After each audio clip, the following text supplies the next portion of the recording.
Buenos días, bienvenidos todos a la materia de análisis conductual y construcción de ítems 2.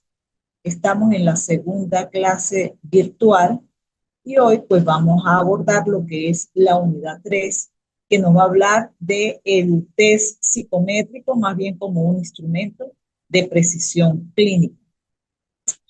En la evaluación psicológica podemos decir que hemos venido evolucionando de ser una mera observación descriptiva a convertirse en una ciencia pues de alta precisión a través de lo que es la psicometría, esta disciplina que se encarga de la medición de las variables psicológicas que también podrían tender a ser muy subjetivas.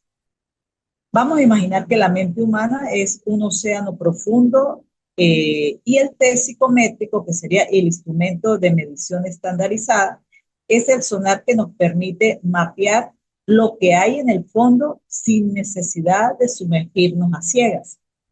En esta unidad aprenderemos que medir no es solo poner un número, sino es garantizar que ese número sea una representación fiel de la realidad del paciente.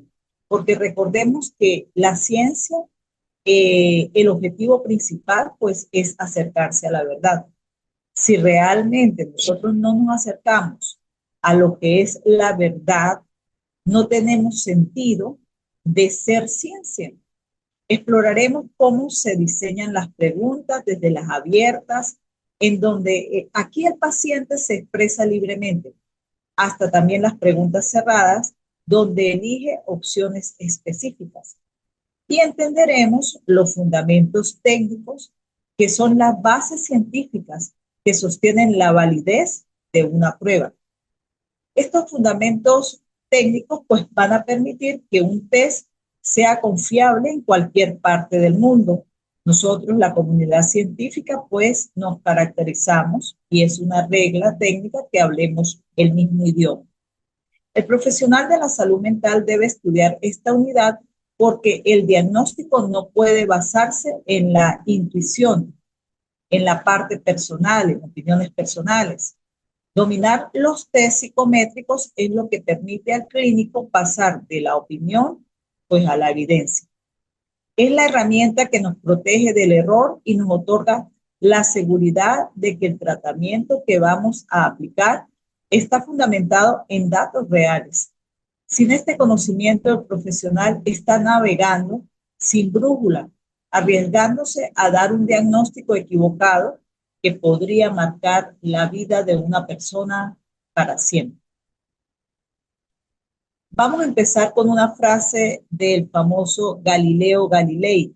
Él decía, medir lo que es medible y hacer medir y hacer medible lo que no lo es. Eh, la psicometría es el conjunto de métodos, técnicas y teorías implicados en la medición de variables psicológicas, garantizando que los instrumentos posean propiedades de validez, que el test mida lo que dice que va a medir. Eso es lo que significa la validez. Y confiabilidad es que los resultados sean estables en el tiempo. Entonces podemos explicar la definición en términos sencillos, que la psicometría es la regla o el metro con el que medimos cosas que no se ven. ¿Cómo qué? Como la inteligencia, como la personalidad en el caso de la psicología. Si una regla está mal fabricada, siempre nos dará una medida falsa. Por eso la psicometría se encarga de que nuestra regla psicológica esté perfecta antes de usarla con un paciente. Por ejemplo, si queremos medir la ansiedad, no podemos usar un metro de carpintero, obviamente. Usamos un cuestionario donde cada pregunta es un pequeño sensor. Podemos imaginar que podemos pesar una bolsa de arroz en 3 balanzas diferentes. Si las 3 dan 1 kilo, por ejemplo, la medida es confiable. En psicometría, si aplicamos el test hoy y en una semana pues tenemos que el resultado debería ser similar si la persona no ha cambiado. Eh, Vamos a analizar lo que son las formas de respuesta en cuanto a las preguntas abiertas y cerradas. Podemos decir que los instrumentos psicométricos en las formas de respuesta son los canales por donde viaja la información. Las preguntas abiertas serían reactivos de respuestas libres, permiten que el evaluado se exprese con sus propias palabras. Por otro lado, las preguntas cerradas, que son los reactivos de elección forzosa, estas ofrecen opciones limitadas como sí, no o escalas, por ejemplo, del 1 al 5. Un ejemplo de pregunta abierta sería, ¿cómo te sientes cuando estás en una multitud? Y una pregunta cerrada sería, ¿en una multitud sientes miedo? Entonces se le podría dar las opciones a la persona. A, siempre. B, a veces. C, nunca. Como podemos ver en la pregunta abierta, permitimos que la persona se exprese libremente cómo sientes cuando estás en una multitud, lo que la persona le salga. Mientras que en la pregunta cerrada es como más dirigida y le damos opciones. Es como ir a un restaurante, la carta pues sería como una pregunta cerrada. Te dan opciones fijas, pero si el chef te pregunta qué se le antoja hoy, es una pregunta abierta y tienes la libertad total para responder. Nos podemos preguntar cuáles son los requisitos de un test psicométrico. Para que un test sea considerado psicométrico, debe cumplir con requisitos de estandarización, que es la uniformidad en la aplicación. Objetivo, que el resultado no dependa del ánimo del evaluador, obviamente, y de normas. O sea, una tabla para comprender al paciente, para comparar al paciente con otros. ¿Cuáles son los requisitos? Estandarización, objetividad y las normas. Un test no es una encuesta de revista. Para que sea serio, tiene que aplicarse siempre igual y tener una tabla de resultados que nos diga qué es normal y qué pues no es tan normal, que es, por ejemplo, un llamado de alerta. Un test de aplicación práctica en un salón callado, por ejemplo, frente a uno aplicado en un parque ruidoso, como una receta de cocina profesional. Si quieres que el pastel salga igual al horno, debe estar a la misma temperatura siempre. Cuando nosotros hablamos de test de selección, son instrumentos diseñados para predecir el desempeño futuro de un individuo en una tarea específica, evaluando la concurrencia entre el perfil del sujeto y los requerimientos del entorno. Por ejemplo, se usan para elegir a la persona correcta para un lugar correcto, evaluando solo lo necesario para ese puesto, la elección de personal. Un test para pilotos, por ejemplo, que mide la coordinación y la resistencia del estrés.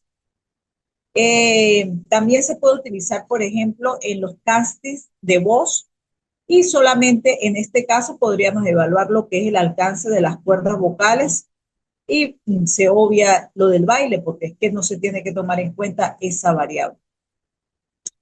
Ahora, cuando pasamos al punto de instrumentos psicométricos y fundamentos técnicos, podemos señalar que los fundamentos técnicos de los instrumentos psicométricos se basan en la teoría clásica de los tests y en la teoría de la respuesta del ítem, los cuales proveen el soporte estadístico para reducir el error a la medida. Recordemos que siempre el objetivo de la ciencia y los test que están avalados por el método científico es acercarnos a la verdad. Entonces podríamos decir que estos instrumentos psicométricos y los fundamentos técnicos de ellos son como unos planos de ingeniería del test que nos aseguran matemáticamente que la prueba no está fallando. Aquí es muy importante también el uso de las áreas como la matemática, inclusive la física. El manual de un test de memoria, por ejemplo, el manual de un test de memoria que explica por qué se eligieron ciertas palabras basadas en estudios previos, como el certificado de calibración de una balanza digital. También podríamos decir que es como la parte, o sea, estamos refiriéndonos a la parte técnica. Ahora un punto importante es el análisis factorial y la validez de construcción. Esto es un anexo que quería colocarles en cuanto a este estudio de todo lo que es la psicometría. Entonces podemos señalar que el análisis factorial, que es una técnica de estadística multivariante, es el procedimiento que permite identificar las dimensiones latentes o factores que subyacen a un conjunto de ítems, confirmando que el test posee una estructura interna coherente para que desde el diseño podamos tener esa seguridad, así como pusimos en un principio el ejemplo de la regla de carpintero, por ejemplo, la regla de modista, que desde un principio salga bien calibrada, porque si no lo hace, todos los trabajos que se hagan con ese instrumento de medición van a estar defectuosos. Es como un imán inteligente. Si hacemos 50 preguntas de depresión, el análisis factorial agrupa las preguntas que hablan de tristeza por un lado y las de falta de energía por otro, demostrando que el test está bien organizado por dentro, tratando de limpiarlo constantemente. O sea, entre menos caos o menos desorden encontremos en un test, tiene mucho más valor. En un test, por ejemplo, de personalidad, el, el análisis factorial nos confirma que las preguntas de sociabilidad no se ordenan mezclando con las de orden. Una cosa es la sociabilidad y otra cosa pues es la disciplina. No pones los libros de color, por ejemplo, en una biblioteca cuando lo vas a organizar, sino por tema, que son los factores, ¿verdad? Para que el lector encuentre lo que busca. Entonces también hay que ver los factores o las variables que tomamos en cuenta como una matriz para organizar u ordenar los temas que nosotros seleccionamos como objetivos. Por otro lado, es interesante hablar de la fiabilidad por alfa de Cronbach. El alfa de Cronbach es un coeficiente que mide la consistencia interna de un instrumento, que es el grado en que los ítems corren entre comillas, en la misma dirección, indicando que el test es estable y preciso. Este alfa de Cronbach es un detector de contradicciones. Si el paciente dice, soy muy feliz en la pregunta 1 y estoy muy triste en la pregunta 2, el alfa de Cronbach bajará, avisándonos que el texto o la respuesta pues simplemente no son confiables. Un ejemplo, si un termómetro marca 37 grados y a los 2 segundos marca 40 grados sin que cambie el cuerpo, el alfa de Cronbach sería bajísimo. Es como un coro. Si todos cantan la misma nota, el sonido es armónico. El alfa de Cronbach sería alto. Si uno canta otra cosa, hay un ruido. Ahí el alfa de Cronbach sería bajo. Ahora, amigos, vamos a hablar de lo que son los instrumentos para la medición de inteligencia y actitudes. Muy importante a nivel de psicología y de psiquiatría y de todas las carreras que estén implicadas en la salud mental. Bueno, la inteligencia se define como la capacidad agregada o global de un individuo para actuar con un propósito, pensar racionalmente y lidiar efectivamente con su entorno. Miden estos instrumentos para medir lo que es la inteligencia, pues se van a encargar de medir el razonamiento fluido, lo que es la memoria de trabajo y la velocidad. En sí, ¿qué buscan? Lo que buscan es identificar las fortalezas y las debilidades cerebrales. Tenemos el test famoso, el WISE 4. Y un ejemplo de estos instrumentos serían medir la potencia de un motor para saber cuánto peso puede cargar, si vamos a hacer la homología para lograr más o menos entender cómo medimos la inteligencia. Los instrumentos de medición para la personalidad son muy interesantes y muy necesarios también en nuestras áreas de trabajo. ¿Qué podemos decir que es la personalidad? Que es la organización dinámica de los sistemas psicofísicos que determinan los ajustes únicos del individuo a su ambiente. Eso lo dijo Gordon Allport, uno de los principales representantes de lo que pudimos nosotros descifrar lo que es la personalidad a nivel contemporáneo. ¿Qué características deben tener estos tests? Deben ser autoinformes, autoinformes, con escalas de validez para detectar lo que sea falso. ¿Qué buscan? Patrones emocionales y reacciones ante el estrés. Uno de los más famosos tests o más conocidos test a nivel mundial que miden la personalidad es el MMPI, que es el test multifactorial de Minnesota. Un,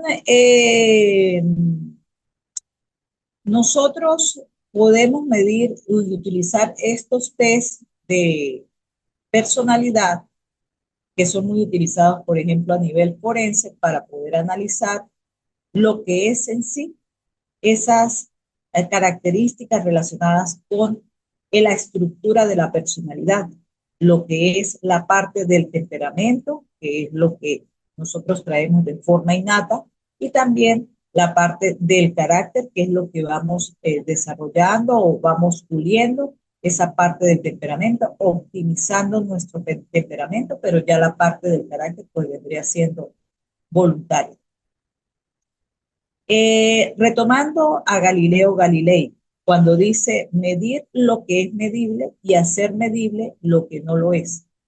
Entendemos por qué esta frase es la columna vertebral de la unidad 3 que acabamos de estudiar. En psicología, las emociones y los pensamientos parecen inmedibles por ser invisibles, pero a través de los test psicométricos logramos que esos procesos internos se vuelvan visibles y cuantificables.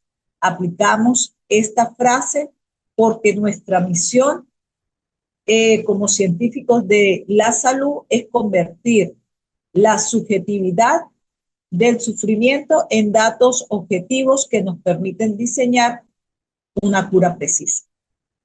¿Qué podemos dar nosotros como conclusiones para esta unidad 3?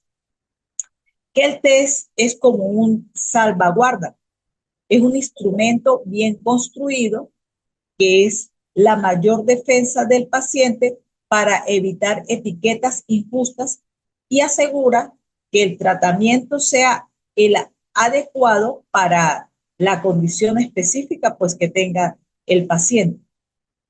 También podemos concluir que la técnica es una técnica al servicio del hombre. La psicometría no busca convertir a las personas en números, sino usar los números para entender mejor a las personas. La tecnología de la medición es el puente entre la teoría y la sanación. Pero podemos preguntarnos también, ¿para qué un profesional de la salud mental va a estudiar la psicometría o estos tests? Es para poder acercarse como a la excelencia, ¿verdad? El profesional de la salud mental debe saber que para poder garantizar la justicia diagnóstica es necesario poder manejar todo este basamento teórico. Se aprende para tener la autoridad moral y científica de decir, esto es lo que pasa en el interior de esta persona, con la seguridad de que no es un invento, sino un hallazgo verificado.